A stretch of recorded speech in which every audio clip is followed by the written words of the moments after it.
I 18 anni sono l'età della spensieratezza ed è ciò che ha ispirato l'organizzazione di Suoni di Marca Festival per i 18 giorni di musica ed enogastronomia che anche quest'anno per la 29esima edizione saranno a disposizione del pubblico sulle storiche mura della città di Treviso.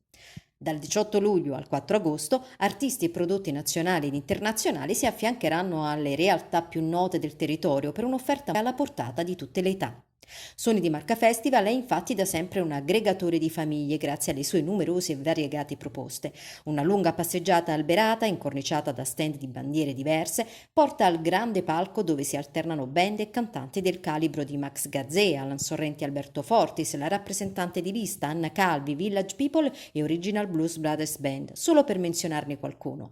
Immancabile la serata tipicamente partenopea, che quest'anno ospita il 27 luglio Eugenio Bennato anticipato da un omaggio a Pino Daniele. Quindi l'appuntamento è a questo punto su Bastioni, sulle mura. Sono curioso, assolutamente curioso di vedere due o tre artisti e devo dire, sono certo che questa 29esima edizione sarà il viatico corretto per festeggiare l'anno prossimo il trentennale.